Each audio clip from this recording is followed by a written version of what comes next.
For those who don't know, my name is Hunter White. I am the speaker for today. Today's topic is the Anattalakkhana Sutta. I'm trying my best. Pali is not my first language. Just a little bit about myself. I am an attorney. I actually am a prosecutor. I got into Buddhism from an undergraduate class on an intro to Buddhism, and also actually an Asian art history class. What I read in the intro class really got me interested in reading Buddhism, and the art was beautiful, and so I got interested.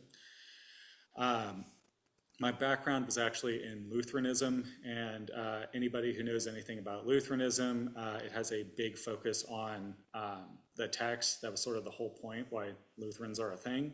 And because of that, I started reading a lot.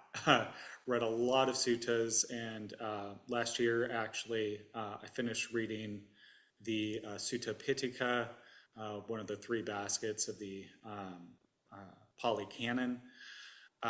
And I'm currently working my way through the Agamas, which are a Chinese rendition of the same kind of canon, but they are slightly different. So that's sort of my background, and because of that, I've been very interested in the suttas themselves, what the texts actually say. And this is going to be my third talk. My first talk was actually on the Buddha's first sermon, which is going to come up today. My second talk was on the Mahaparinibbana Sutta, the sutta that chronicles the Buddha's last days. And when I was trying to think of a topic, first one that came to mind is just sort of following the Buddha's major sermons. And so I settled on doing the second sermon, which is the characteristic of not self or non-self. I just want to put a preface here. There is going to be some discrepancies in terms like non-self, not self.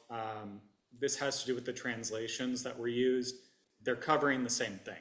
Just be aware that if you see those inconsistencies, it's typically because the text that's being used is saying one thing, but it can be translated another. So, a little bit of background. This sutta itself is contained in the Samyutta Nikaya, the connected discourses, 2259. So this is occurring roughly 5 days after the Buddha's first sermon. And y'all may remember, or if you don't know, the Buddha's first sermon is where he lays out the middle way and the Noble Eightfold Path, the Four Noble Truths. And this is occurring in the deer park at Isipatana. Isipatana is modern-day Sarnath, India, so it's going to be right over here. And this is sort of the background of where we're at. I find that it's going to be helpful to sort of understand where this sermon is in context of the Buddha's teaching. And so just a quick recap. The previous sermon, we had the newly enlightened Buddha. He leaves Bodh Gaya, India. He leaves the Bodhi tree, and he gets on the road heading to Isipatana. He will come across a ascetic and will try and teach him the Dharma. And unfortunately, this ascetic will not understand it and will continue on. But from this discouraging start, the Buddha gets to Isipatana and comes across the 5 ascetic practitioners that he used to practice with. These were the 5 ascetic monks that the Buddha practiced some very extreme ascetic practices with, like not eating, not sleeping, not drinking. And in those practices, the Buddha almost died. And when the Buddha realizes that this is not a helpful way to achieve liberation, he gives up those practices, and these 5 ascetics they abandon the Buddha. They say he's given up the path. And from there, the Buddha will go to Bodh Gaya, become enlightened, and run across these people again. They don't want to listen to the Buddha. They think that he is decadent now because he had the gall to eat. And so they want to ignore him, but they're all drawn to him because he has this radiance about him. He's very calm. He looks like he has some kind of insight. And so they will sit with him and hear the Buddha's first sermon. This sermon focuses on the middle way, the practice that is in between extreme asceticism, the mortification of the body, and also from sensory indulgence, like the Buddha experienced when he was the prince in the palace. And then the teaching will go to the Four Noble Truths. After hearing this, one of them, the Venerable Kondanya, he will understand the Dharma and will become the Buddha's first disciple. And I have to take a moment to say I need to correct myself from my first talk. Initially, I had said that the Venerable Kondanya achieved arahantship after hearing this, and that was incorrect. He actually became a sotapanna, a stream enterer. He will become an arahant later on. After this sermon is given, these monks are very impressed. They want to continue listening to the Buddha, and the devas will rejoice because they see that the wheel of the Dharma has begun to turn again, because this is sort of a cycle that keeps happening as a new Buddha arises in each eon. And that will take us to the second sermon. So what has happened is, one by one, the Buddha has taught these five. A lot of one-on-one time, explaining practices, teaching, and one by one they will agree to follow the Buddha. They will convert and they want to become disciples. And once they are all committed, the Buddha will give the second sermon, which is known as the characteristics of not self.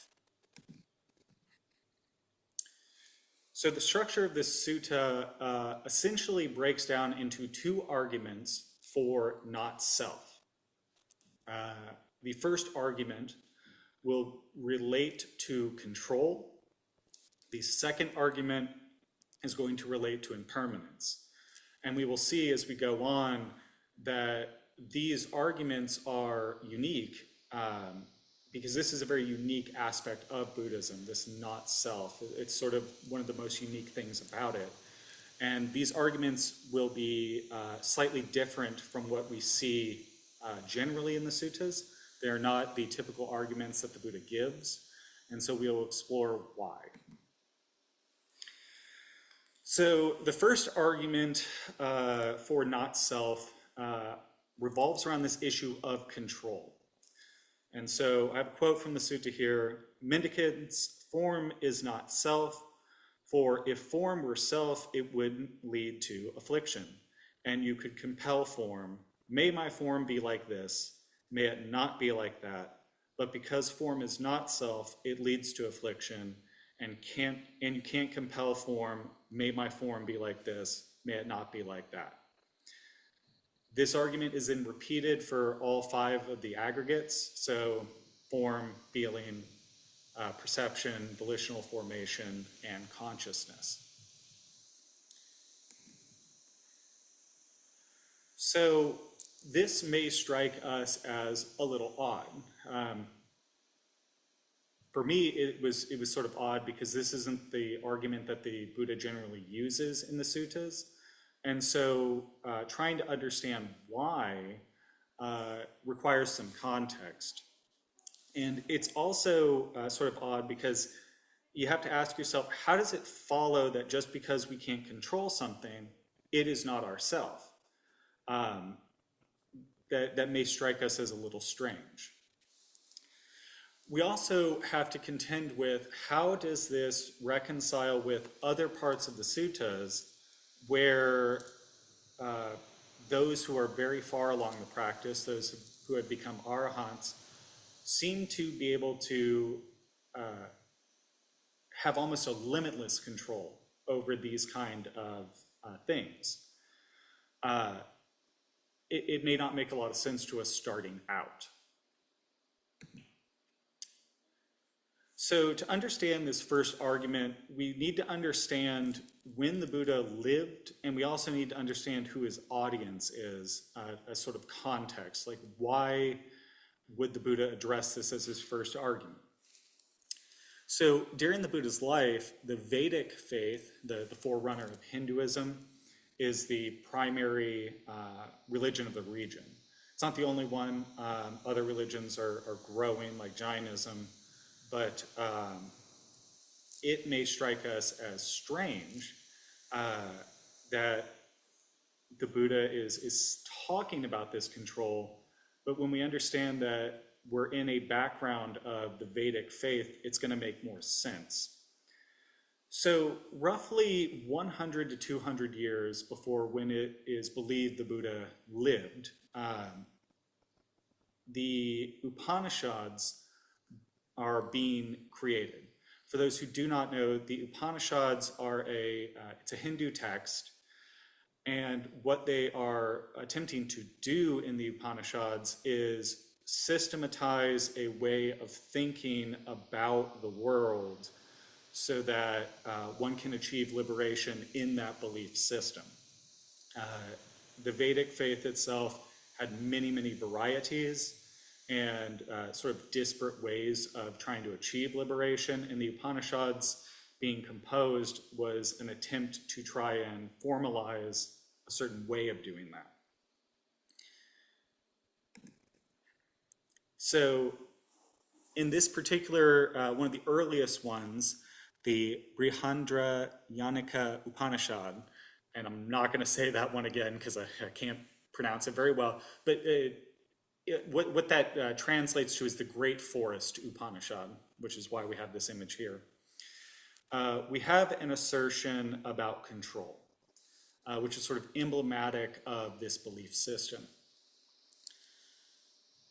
He who inhabits the mind, but is within it, whom the mind does not know, whose body is the mind, and who controls the mind from within, is the internal ruler, your own immortal self. That word self there is Atman, which is a word that we should all be fairly familiar with. This is just one quote that is sort of emblematic of this larger idea of the text, which is that the self, or the Atman, is imperishable, that it's invisible, it's pervading all of reality, and ultimately, if one could understand that the self is inseparable from Brahma, or the universe, one can achieve liberation. And you can do this through control. And so this idea is that you are the same as God. If you can get this perfect control over your body, your senses, all of this, you can achieve liberation. That is what this text is ultimately focusing on.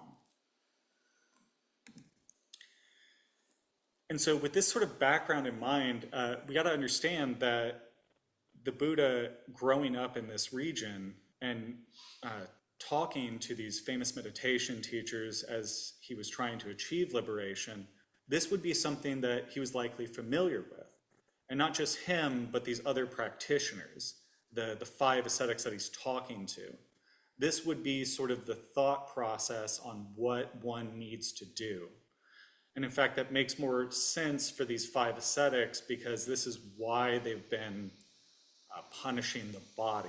The idea is if you can control the body to such a great degree that you can ignore pain, starvation, thirst, you can achieve some kind of insight. So this is sort of a thought that would have been around, and the Buddha's first argument is addressing this thought, like, hey, you have an issue about control. So what he's addressing is that this idea of control is actually a wrong view. That this self, that there cannot be this self, this Atman, in any of the 5 aggregates, because we cannot exercise perfect control over any of these 5 aggregates. And a little later we will attempt to see like why do we know that's true. But because we can't exercise this kind of perfect control that is talked about in this faith that is surrounding them, that cannot be a self, because this thought at the time is saying, well, if you can control it, it is a self. And the Buddha is saying, well, you can't control that, so it can't be a self.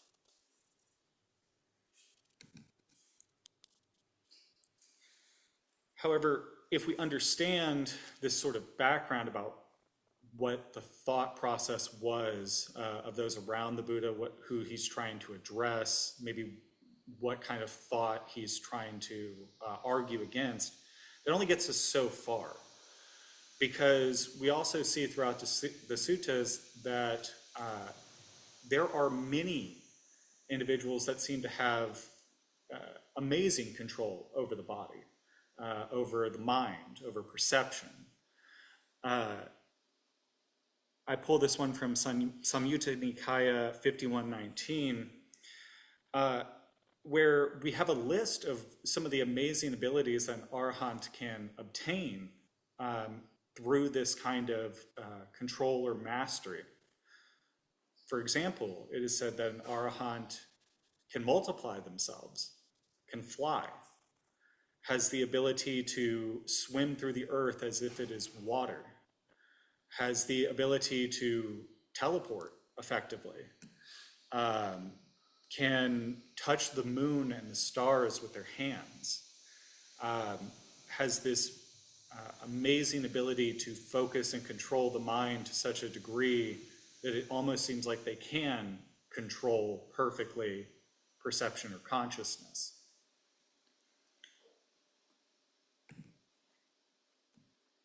However, we must keep in mind that these thoughts are not always consistent, and just because someone has a great degree of control or seems to have the ability to do some of this, that doesn't mean that they have this kind of perfect control that is pervasive in this Upanishadic ideal of the self.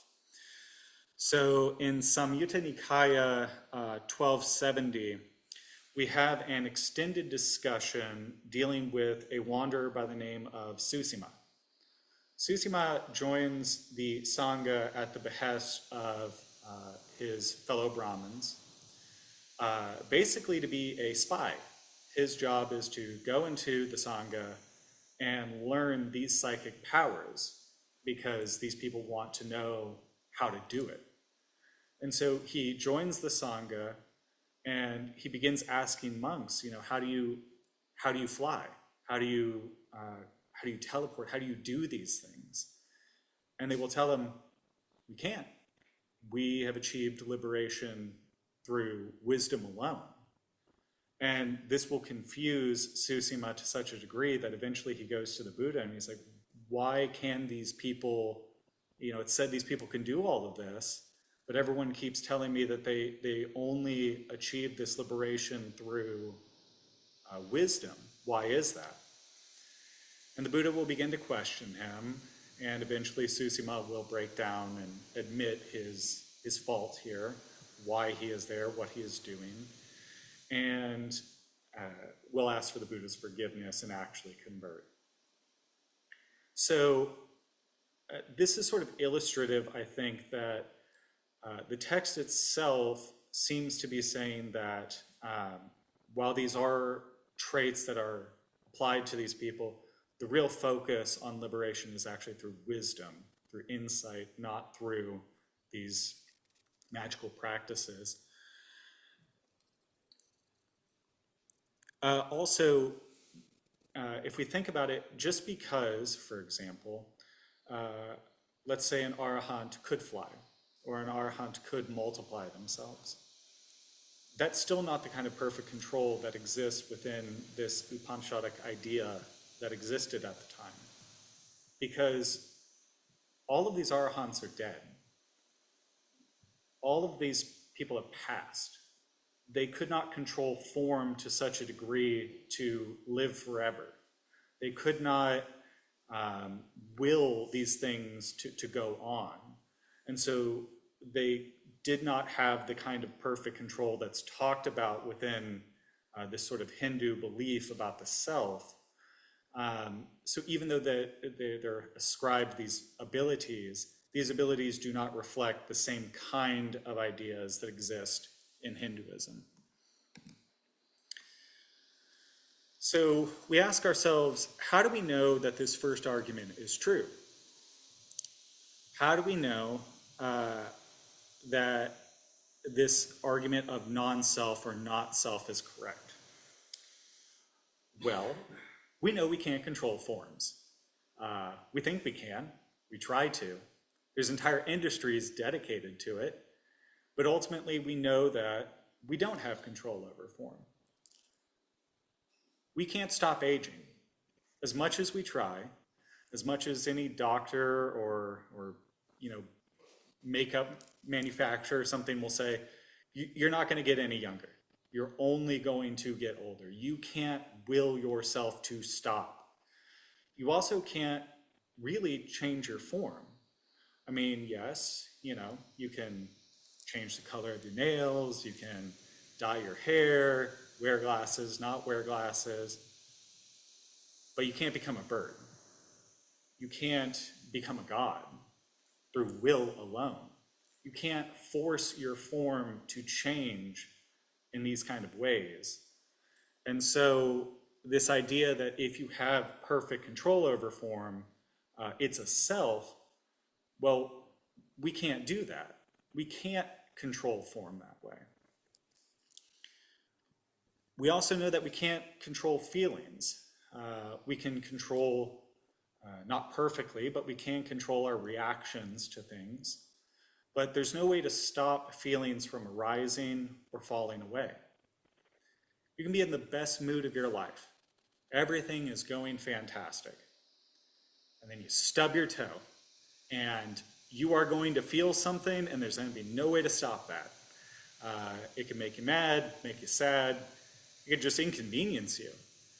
That's going to arise and fall away, and you can't stop that. You can't control that. You can control how you respond to it, but you can't control the actual feeling arising or the feeling fading away.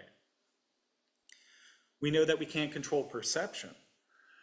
We think that we are very good at perceiving the world, and we're probably better than we used to be, but there are certain things we're never going to be able to perceive.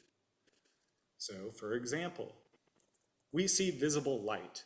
We see a visible light spectrum on the electromagnetic spectrum, which is fantastic, except you are never going to see UV, ever.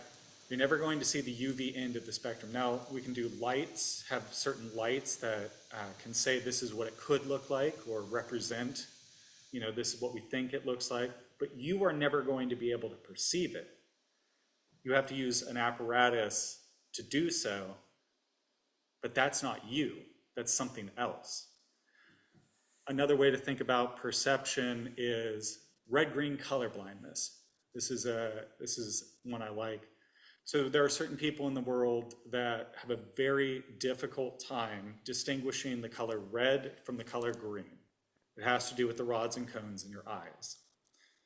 They will not be able to perceive red or green in the way that you or I or somebody who isn't red-green colorblind could.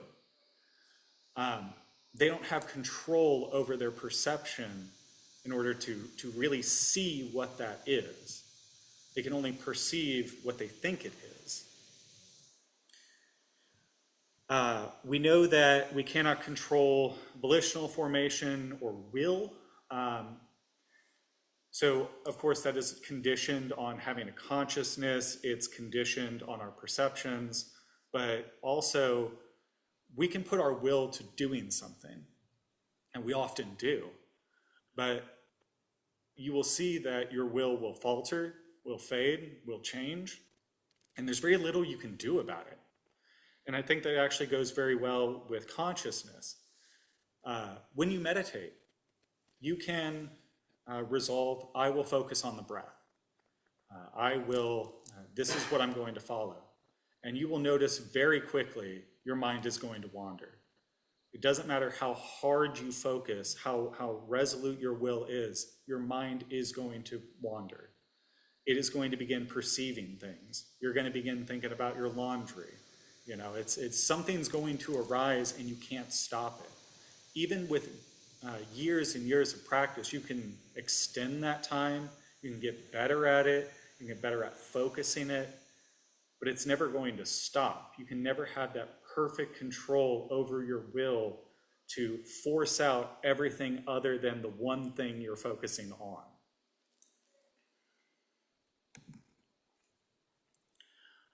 We then move on to the second argument, which in a way is the more common argument, but itself also has its own differences. And the second argument is that of impermanence. So from the text here, what do you think, mendicants? Is form permanent or impermanent? And they respond, impermanent, sir. But if it's impermanent, is it suffering or happiness? And they respond, suffering. But if it's impermanent, suffering, and perishable, is it fit to be regarded thus? This is mine, I am this is myself. And they respond, no. This argument is then extended to all 5 of the aggregates. It then goes on, so you should truly see any kind of form at all, past, future, or present, internal or external, solid or subtle, inferior or superior, far or near, all form, with right understanding, this is not mine, I am not this is not myself. This is repeated again for all 5 aggregates. Seeing this, a learned noble disciple grows disillusioned with form, feeling, perceptions, volitional formation, and consciousness. Being disillusioned, desire fades away. When desire fades away, they're freed. When they're freed, they know they're freed. So this is the second argument. It's basically pointing out these things are impermanent, they cause suffering, therefore they're not fit to be regarded as the self. So this also is a little odd, because this is not how the Buddha typically talks about impermanence as it relates to the self. And in fact, you sort of have to ask yourself, why does it follow that if the 5 aggregates are impermanent, it must be suffering? And for that matter, if something is both impermanent and suffering, it's unfit to be called a self. I mean, I agree with that concept, but you need to ask yourself, why is that the case? Just because something does fade away and is unsatisfactory, why does that mean that can't be a self? And this is even stranger when we see what the typical argument about not self or non-self is. And I picked an emblematic example here. There's tons of them throughout the sutta, but this is sort of a succinct one.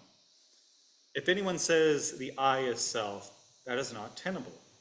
The rise and fall of the eyes are discerned, and since its rise and fall are discerned, it would follow myself rises and falls. That is why it is not tenable for anyone to say the I is self, thus the I is not self. This is sort of the common one where it's like, okay, it's impermanent, we see that it fades away. This argument is used for all 5 the aggregates. It's also used for the consciousness that arises from the grasping at these aggregates. So we see, okay, because it's impermanent, it can't be a self. But that's not the same argument that the Buddha made in his second argument about non-self. He's saying it's not fit to be called a self because it rises and falls. But why is that? So once again, I think it's probably helpful to understand the background of what the Buddha is responding to and who his audience is. In the Great Forest Upanishad, the ultimate goal of the practice in this form of Hinduism is to unite one's Atman, or the self, with Brahma. And when you do that, it is the highest possible bliss that one can ever obtain. It would be like nirvana, moksha, they would call it. And we have a quote here: "He becomes the one ocean, he becomes the sole seer. This, your majesty, is the world of Brahma. This is the highest goal, this is the highest attainment, this is the highest world, this is the highest bliss. On just a fraction of this bliss do creatures live." So what we're seeing here is in this Hindu belief that if you can unite the self with the universe or God, or obtain that kind of control, you will experience the ultimate bliss that there possibly is. There will be nothing greater. It will be totally fulfilling. It will be moksha. It will be like nirvana, but for Hindus.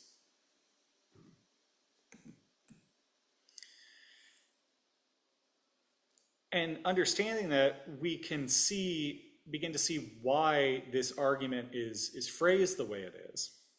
The Buddha's assertion that all things are impermanent, like form, they can't be the source of happiness, like those described in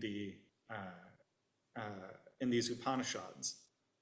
They can't be because of the rising and falling of these forms, and the same for feelings, perceptions, and pulses. And in fact, we know this because this is sort of the first assertion in the Four Noble Truths. So we know that the five aggregates are impermanent, they're subject to change, arising and falling, and they're conditioned. And we know from the First Noble Truth that this is all suffering, this is unsatisfactory. It will ultimately be unsatisfactory.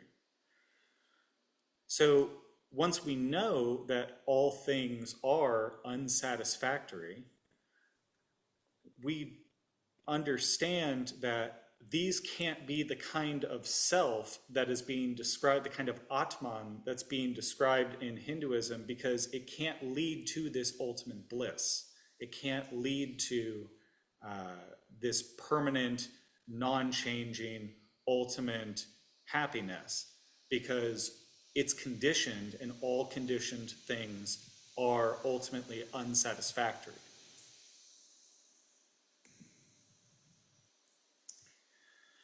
And so with that, there is a result. You should truly see any kind of consciousness at all, past, future, or present, internal or external, solid or subtle, inferior or superior, far or near, all consciousness with right understanding. This is not mine, I am not this is not myself. Seeing this, the learned disciple grows disillusioned with form, feeling, perception, choice, and consciousness. Being disillusioned, desire fades away. When desire fades away, they're freed. When they're freed, they know they're freed. This is our basic understanding of the Four Noble Truths, right? Once you understand that this is all suffering, there's a way to end suffering, there's a path to do so, you can become liberated. This clinging to a self is only going to create more unhappiness, more unsatisfactoriness, because when you cling to something that is impermanent and ever-changing, it will ultimately be unsatisfying. And so these five hear it, and then they achieve arahantship. And they become freed of the defilements.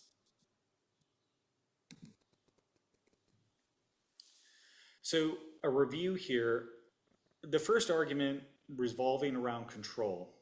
We lack full control, full, complete, and perfect control of the body, the mind, of our perceptions, of all five of the aggregates. We can never have this perfect control. And because we can't have that kind of perfect control, this is not a self. This is non-self. And this is referencing this Hindu belief that if you can control all of these perfectly, you will have a self. That is the self that is able to do that. The second argument of impermanence breaks down as all conditioned things are impermanent and subject to change. Things that are impermanent and subject to change create unsatisfactoriness, and thus they're not worthy to be called a self. And this is referencing the Hindu idea that if yourself, you can gain this kind of insight into the self, this joining of the Atman and Brahma together, you will experience ultimate bliss.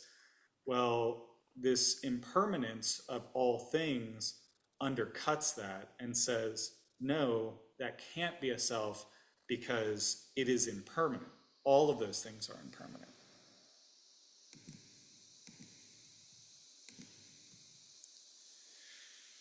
We then go to look at what the standard argument for non-self is. I pulled another one here.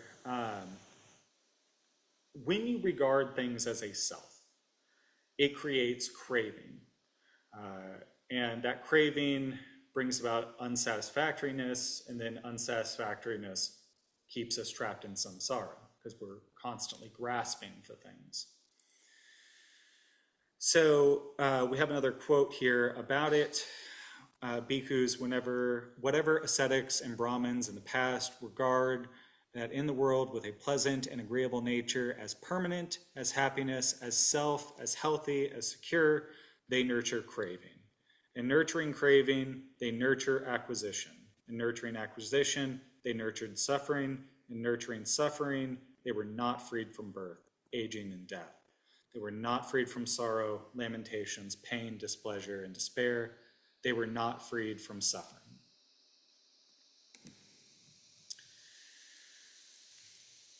So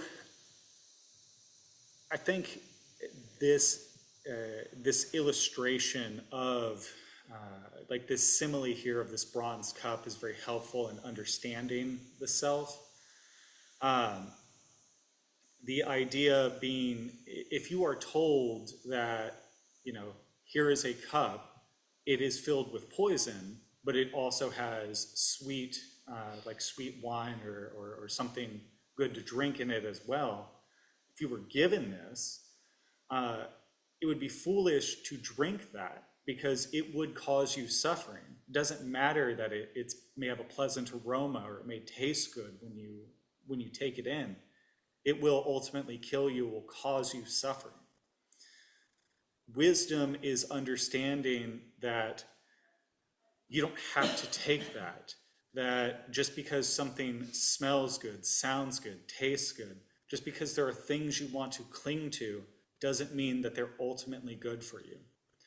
And this is parallel to the idea of self. When we cling to ideas of self, we are setting ourselves up to suffer. So I think an illustrative example of something like that would be, let's say, you identify yourself as a parent. You are a proud parent of a child. And you identify as being a parent. You wrap your entire identity into, I am a parent. I am a good parent, a loving parent, et cetera, et cetera. You have all these positive associations with it. That's why I picked it. This is something that we may think is beneficial, to think of yourself as a parent. And then your child, say, leaves the house, grows up. And you're no longer a parent in the sense that you don't have a child anymore you're taking care of. They're grown adults. Your entire idea of self is gone. Your clinging to this idea of self will now cause you unhappiness. I think they call it empty nesters, that kind of deal. Or in a more tragic example, if your child dies, your entire idea of yourself is now gone, and you've wrapped your entire identity in it, and it's been pulled away from you. But it is a wrong view. You are not a good parent. Not that you're not a good parent, but it's not that you're not a good parent. It's just whatever a good parent is not you. You are not that. It is not you. In a way, this is very liberating, because when we think about it, we attach ourselves to these labels. We try and force ourselves into boxes. We want to be this, we want to be that. I want to define myself as being something. But that something is always changing. It is conditional. It's subject to arising and falling. And eventually, it will go away. And if we've tied ourselves to that, or we have identified that as ourself, we will suffer.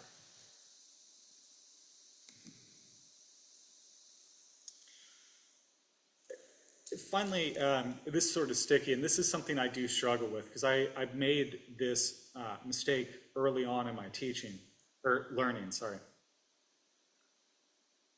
Just because we have this concept of not self or non-self, it is not the same as no self. And I understand that that distinction may seem strange, right? But it's an important distinguishment to make, because the Buddha is very clear that he does not teach nihilism. He does not teach annihilationism. There are many suttas where the Buddha goes at great lengths to say, I'm not teaching that. That is an incorrect representation of my thought.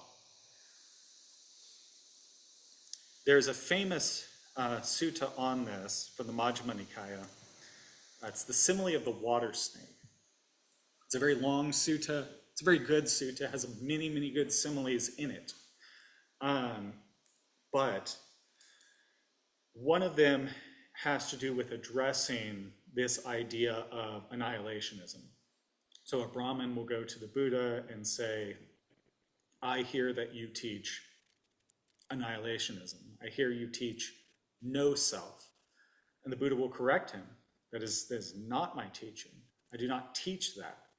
What I teach is not self, not craving, not clinging. And the simile is used of the water snake, where if we take this idea of not self incorrectly, if we take it as no self, we are like one who goes looking for a cobra and grabs it willy-nilly, and it will turn and bite us because we have not grasped at it properly. Whereas one who has wisdom and insight into what the Buddha taught about this subject can grasp this snake gently, and the snake will not turn and bite back. The idea being, just because this teaching about non-self exists, just because we understand that these things are not us, does not mean we should fall into nihilism or annihilationism. Just because things are not us, or we are not things, does not mean that nothing matters, that there's no basis of ethics, that there's no reward or punishment for bad behavior. Karma exists. There is something that persists. The idea is, don't cling to that.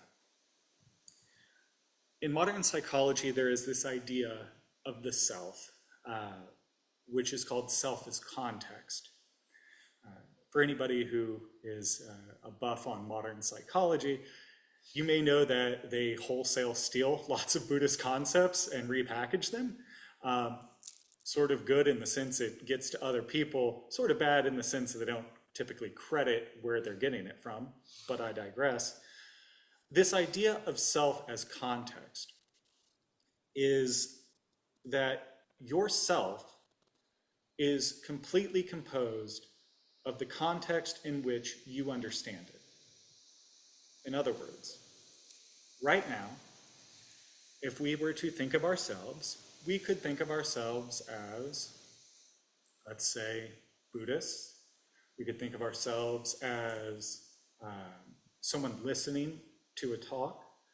We could think of ourselves as someone learning. But outside of here, if you ask yourself, who am I? What is myself? The context will change, and so will yourself. You leave here, you're driving, you think about yourself. You are one who is driving. You are one who is listening to music. You are this, you are that. If you're at work, you may think of yourself as a worker or a professional or an accountant or something like that. But that is completely contextual on where you are. That doesn't mean that is what you are. It means that in the context of where you are, that is what you are. But if we cling to that idea, that will cause suffering. Because what happens when you retire?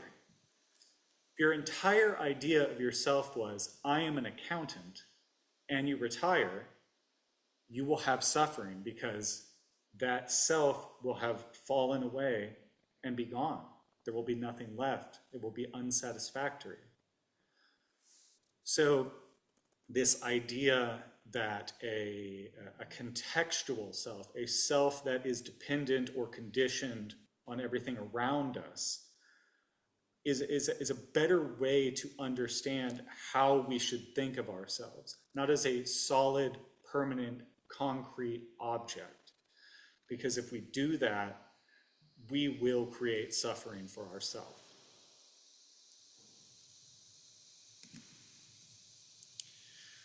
So at that point, the sutta ends. It's not a particularly long sutta.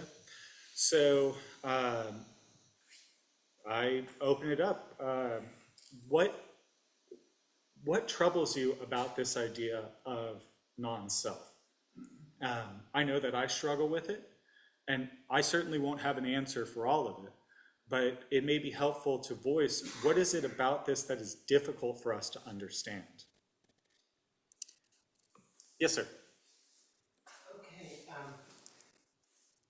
my sense is what you have been speaking about. I go to a place of evolution, and that the impermanence and the non-self, the no-self, all wraps around that I am in a state of change and hopefully growth.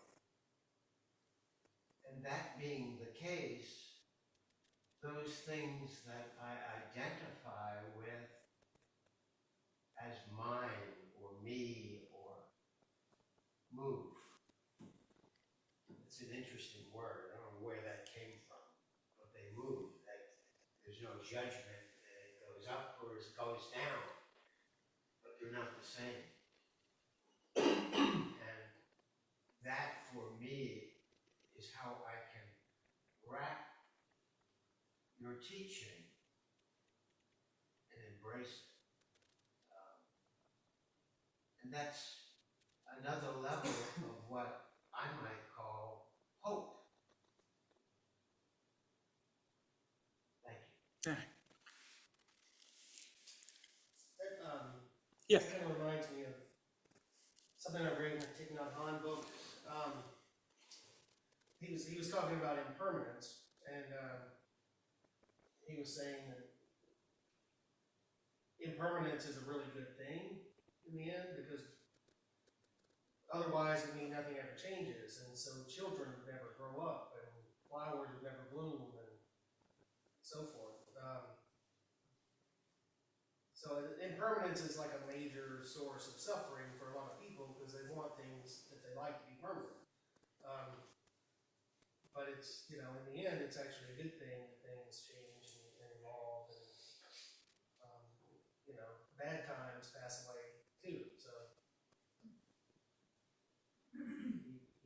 embrace impermanence. Absolutely. I mean, and I couldn't agree more. If things were fixed like that, life would be a heck of a lot more boring, I'll tell you that. Yes. You know, I also say, that's really actually a benefit of getting old. And I can see that looking back, everything has changed. And I can look at it and see that I have changed, and it just magnifies as the older and older I get, and I can see me changing on a daily basis. And I'm so grateful. I mean, before I came to the temple here, what changed is that I saw different cultures, and I saw the wisdom that they brought. And at some level, it was so good that I could embrace it. And so anyway, I can keep going on. Thank you. Anybody on the chat? I thought I saw a hand.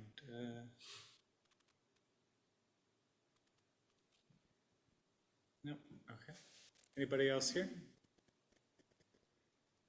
Not a question as such, but first of all, thank you, that was fascinating. But the idea of not self, I don't struggle with too much. The fact that it's, any form of self is conditioned and whatever, I think is enough.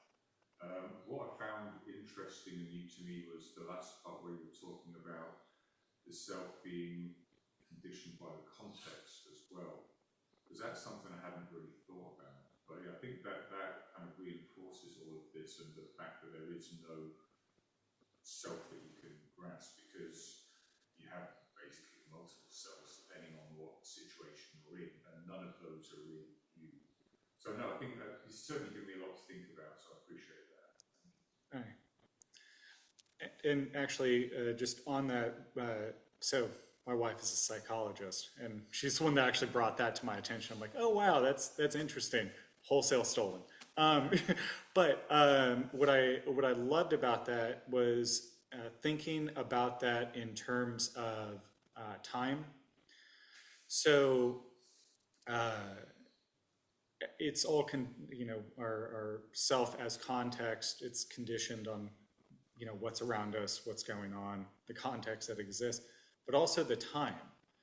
Because we think about, say, it's difficult to do, because if you try and think about how you thought of yourself at an earlier time, that thought about how you were back then or how you thought of yourself is not how you thought of yourself at that time, because you have a different context of how you're thinking about it. So, for example, when I was a child, I may have thought of myself as, like a great baseball player. Never played baseball. I'm just using this as an example. But I may have thought of myself as a great baseball player. And then in the future, when I think back to myself, I may not think about myself as a great baseball player. I may have thought about myself as, say, a great teammate or a great friend, or the context of how I'm thinking about what I thought of myself back then will change. And so even if we try and retrospectively look back and say, well, what did I think of myself back then, or what was myself back then? That's not going to be what your self was then either, because the context of it will have changed.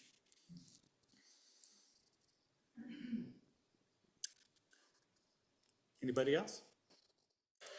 Thank you all very much. Appreciate y'all being here. That was a great talk.